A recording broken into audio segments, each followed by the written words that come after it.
Hi everybody and welcome to Heel Heat. My name is George Coles and this is our WWE show for the week, and let's go right into it. We have first off the returning rated R superstar Edge with the Cutting Edge. He comes out, says that he was brought back to do a Cutting Edge segment with a former partner, and not his friend Christian, but his other partner in our rated RKO, Randy Orton. He says he's not going to do that, and he finds someone else more interesting, brings out the Goat Face Killer, Daniel Bryan. They start off doing their thing, which obviously brings out Randy Orton and Triple H. Triple H basically, goes back and forth with Edge. Edge says, "You've never seen nothing in me." Jericho, Cena. Triple H says, "You're right about two of those, but you've never sold anything." Thought it was a pretty damning comment. It's fitting well with the Triple H character. Triple H sets up a match later on in the night where Daniel Bryan gets to fight any member of the Shield he wants, and the Big Show will be in his corner. Okay, I mean, it's pretty much standard pace with what we've been doing for the last few weeks with the opener. Like Edge coming back. Oh, I'm sorry. I forgot that at some point when they were talking about Edge, the Shield brings out Christian, who they beat up in the back. Thought it was a nice little touch, especially since Christian has a concussion right now and can't wrestle. Nice way to get him involved in the show, keep him involved with what everybody knows is his best friend is Edge. Coming off of that, we went right into a match for the night. We had Kofi Kingston versus Curtis Axel. Kofi picks up the win. Main thing coming out of this is after the match, they were walking in the back and Paul Heyman slipped on some water, which will come into play a little bit later in the show. Decent match. Felt to me more of a main event / superstars kind of match. Not really a something that should be on Monday Night Raw. I don't know, I'm just saying. Next thing they show the Big Show in the back. Booker T comes in talking to him about what he would do if he was in his position. Kind of weird to see Booker T being a sympathizer to the Triple H regime, someone that he had a feud with in the past. Booker T was known to be kind of a rebel, especially during the WCW invasion of WWE. So a little bit weird to see him playing this role. I don't know where they're going with it, other than maybe just to keep Booker T on TV. Speaking of two guys that I absolutely love seeing on my TV, the next match of the night was Dolph Ziggler versus Bray Wyatt. I honestly think this is Bray Wyatt's best match since being called up to the main roster. Really good. Ziggler gets the upper hand, gets distracted by the Wyatt family, ends up in the Sister Abigail. Bray Wyatt wins. They pose over him after the match. It's wins like this that'll keep building up this character.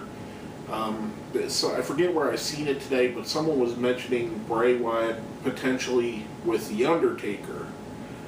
To get to The Undertaker's level, he has to be more impressive than what he has. Not saying that he hasn't been impressive, don't get me wrong. But we're talking about The Undertaker, one of the all-timers. If you were to do a WWE Mount Rushmore, his face would be on it. So Bray Wyatt needs to build the credibility of beating main guys like Dolph Ziggler, like Undertaker's brother Kane, guys like Chris Jericho, Rob Van Dam, guys of that stature, to make it up to where maybe he could fight or wrestle against The Undertaker, even at WrestleMania possibly. But I like this. I like him getting more solid wins over solid wrestlers. It's way better than him wrestling a guy like R-Truth. Him beating R-Truth doesn't add nothing to his build. Him beating Dolph Ziggler does. No knock on R-Truth. He's a great wrestler. But the way he's booked and the way he has been booked, no one really sees him as a credible threat as championship material, whereas Ziggler is. Our next segment, we have the payoff from Paul Heyman's fall. We had Paul Heyman and Curtis Axel come out with Paul Heyman's personal doctor saying his knee is injured, he can't go to the pay-per-view this weekend, which brings out Brad Maddox with Doc Sampson. I thought this was a little bit of a nod to what happened last year with Jerry Lawler and Doc Sampson helping him get him on TV, kind of give him a little bit of recognition. That was what I honestly took out of it, of him being on TV at this point. I could be reading a little too much into it too. I don't understand. Brad Maddox is part of the Triple H regime, which should make him a heel. Why is he putting the screws to Paul Heyman, who is also a heel? A little bit inconsistent there. Heels shouldn't be hurting heels. Of course, Doc Sampson checks him out. Everything's fine. Says Heyman can wrestle. We hear CM Punk's music. Of course, Heyman and Curtis Axel split. Heyman runs away. Again, reiterating that he was just faking it. CM Punk destroys Paul Heyman's doctor with the Singapore cane. And I know I'm skewing old with this reference, but a lot of people have Nick at Night too. So, did anybody else think that the doctor, the Paul Heyman doctor, looked like a ripoff of Welcome Back, Kotter? I'm just saying. Gabe Kaplan, I believe, is his real name, but to me, he looked like Gabe Kaplan from Welcome Back, Kotter. Oh, just little weird things I take from the show. Decent segment again, building up the pay-per-view. It's felt a little, this feud, it's not felt stagnant, but it's felt like it was stuck in third gear, if you know what I mean. They revved it up so high, and now they're just spinning there at the same spot. It needs peaks and valleys where it's staying right at this. I almost would have liked it better if they ignored this feud altogether this week. To me, it's weird. They're staying right at the same level. That's all I mean. There's no build. They've run to the crescendo, and they're kind of just keeping it here, ready to break through on the pay-per-view. Of course, Night of Champions. You're going to see CM Punk possibly break through, or build to even more of the feud. But I don't know. The last couple weeks, it just doesn't really do anything for me building this, and it's not no knock against anybody involved. Just there's no progression. That's what I was looking for. But coming off of that,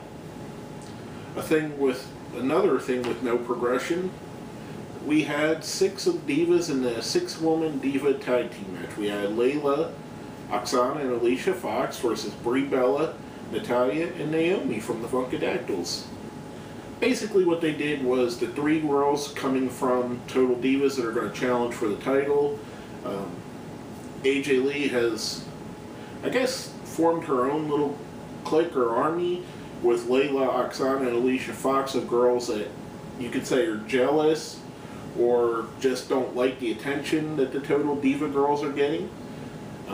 Total Diva girls go over on this.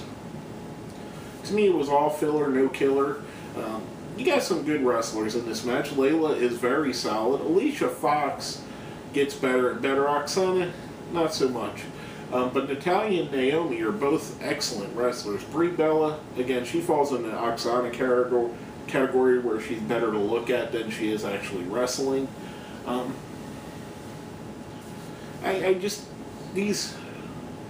They have the 3 women, 2 of the 3 women we're talking about on the one side, Oksana and Alicia Fox, are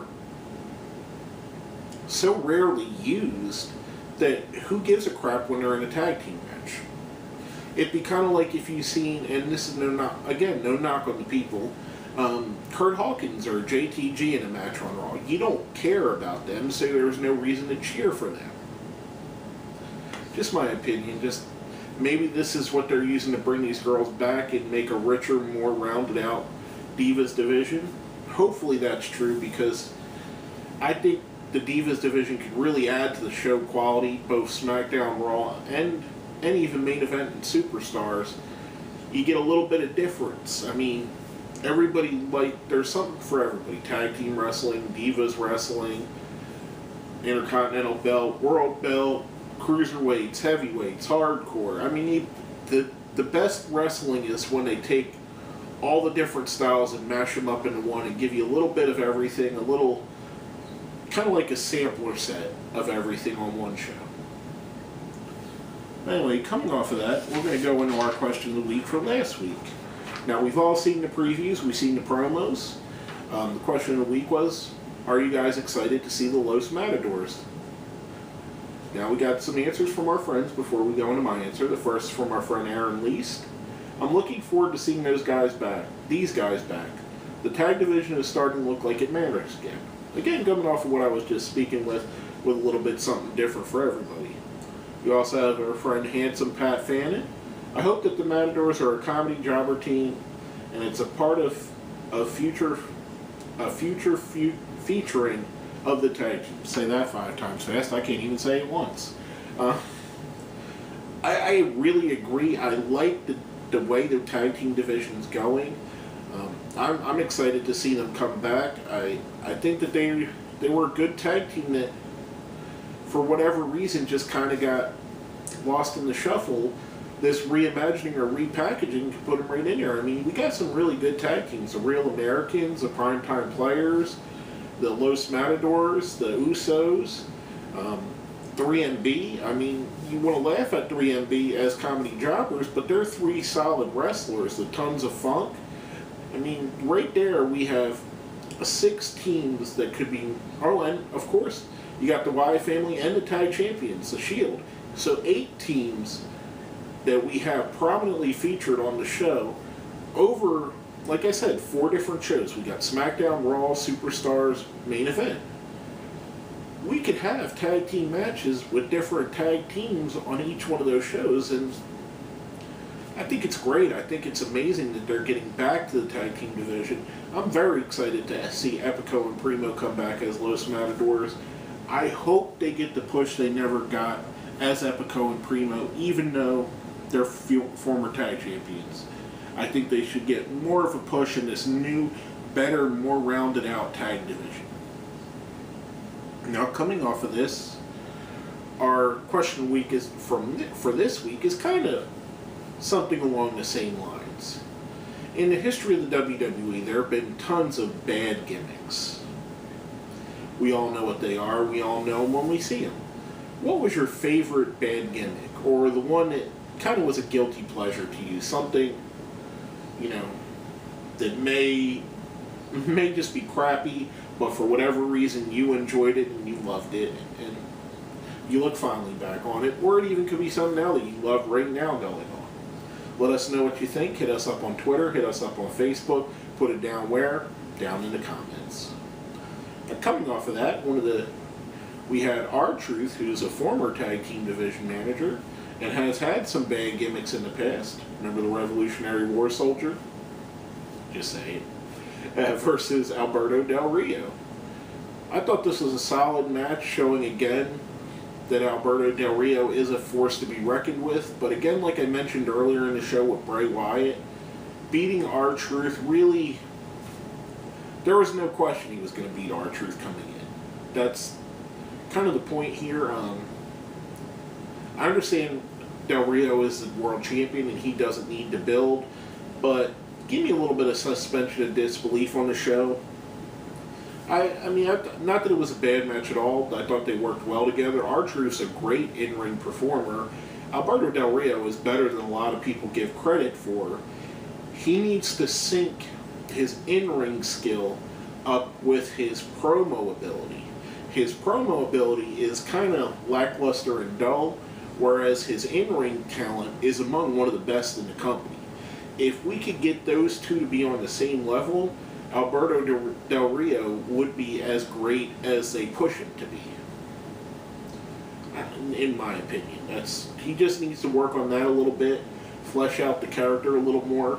Hopefully this time apart from Ricardo Rodriguez gives him that chance to make the character his, really. Now, speaking of characters, we had one of the, whether you love him or hate him, one of the most popular characters over the last 10 years, Santino Marella, making his triumphant return versus Antonio Cesaro, and what I thought was a really great match. I loved every second of it. the giant swing that Cesaro did for probably about a minute and a half to 2 minutes, that was amazing. Something I've seen him do in the past. I mean, the guy, Antonio Cesaro, is being criminally underbooked. His tag team with Jack Swagger is good. I mean, they're both great wrestlers. The combination of moves they could do together, let alone their singles moves that they could do. I don't know. Just, I feel like they're wasting him a little bit. Not to saying, and of course Santino gets a surprise win. Not saying that this is bad for him to lose to a guy like Santino, not at all. Just, I wish that they would do a little bit more with Cesaro. I mean, he's absolutely in the ring one of the most visually stunning wrestlers there is. And I don't know if I'm wording this right, but when you look at him and his style, it's so impressive what he does and how he does it. That, I mean, it's basically, I mean, there's no one on the roster that does what he does, and that's fabulous. I mean, the guy is amazing, in my opinion.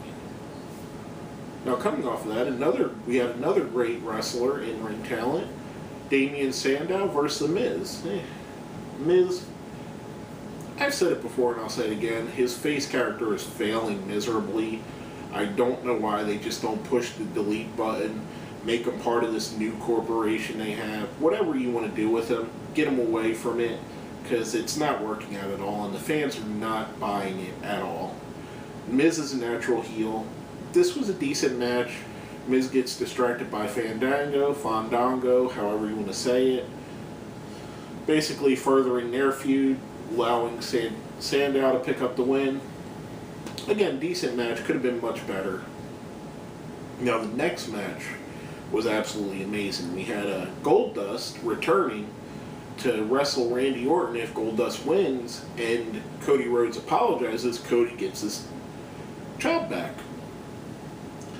This was absolutely great. Goldust and Randy Orton put on one hell of a match here. There was emotion. It went up and down. They built the roller coaster. Goldust would be so close to winning, and then Orton would kick out, or Orton would roll out of the ring, or as soon as Goldust got the upper hand, Orton would take it back. And the fans went on this emotional roller coaster, and that's what's really great about wrestling.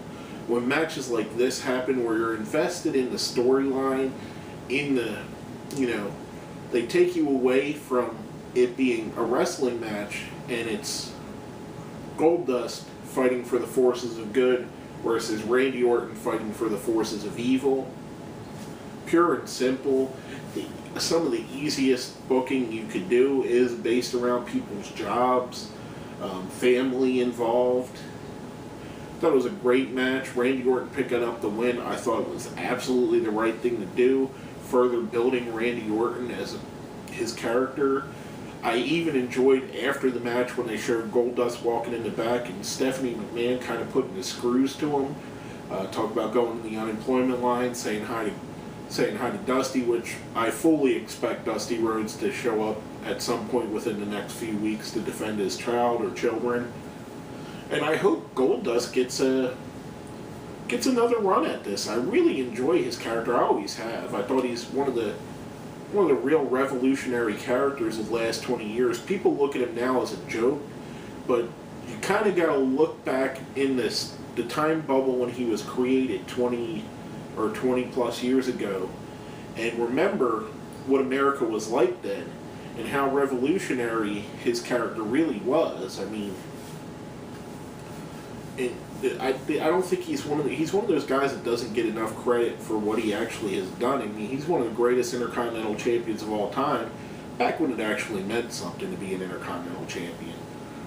I just love it. I hope he gets another run, even if it's a year or two. I mean, there's nothing but good that could come from having a guy like Dustin Rhodes, Goldust on your roster, even if it's just to go to NXT to help those talents out. Now, coming off of that, we had another big-time match, Rob Van Dam versus Ryback in a battle of who's going to airbrush my singlet. Rob gets the win after he misses a dive to the outside, and Ryback crotches him on the post, getting himself disqualified. Ryback hits the shell shock after the match. Pretty simple and plain. furthering the fact that Rob Van Dam is going to be a little bit beat up going into this Alberto Del Rio match on the weekend.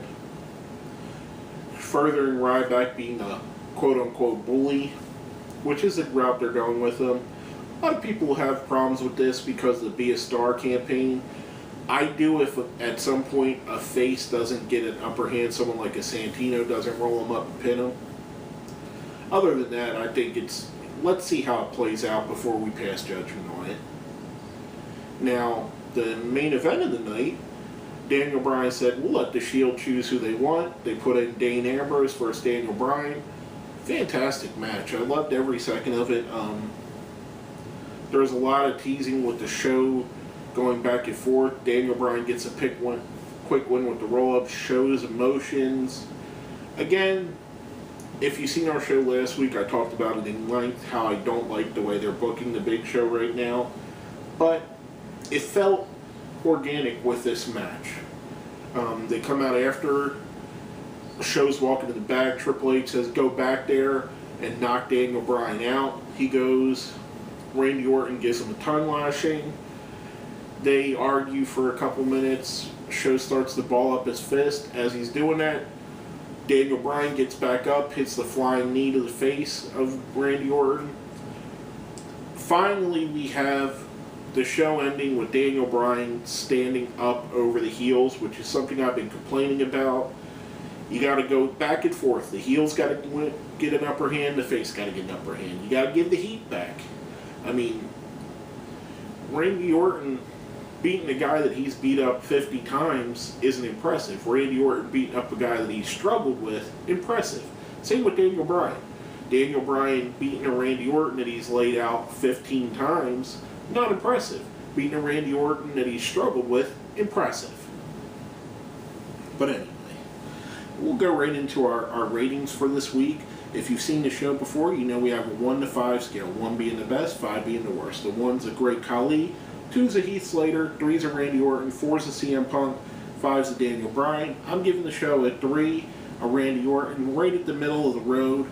A couple of things that, in my opinion, that brought it down.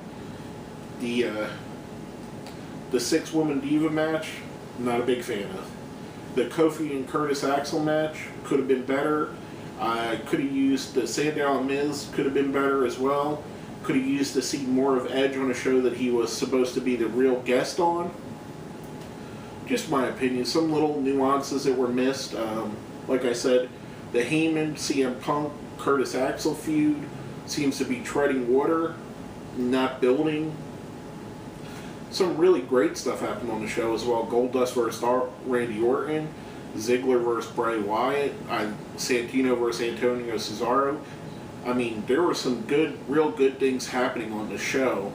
Just a couple things that brought it down, in my opinion. You know, I'm going to readjust.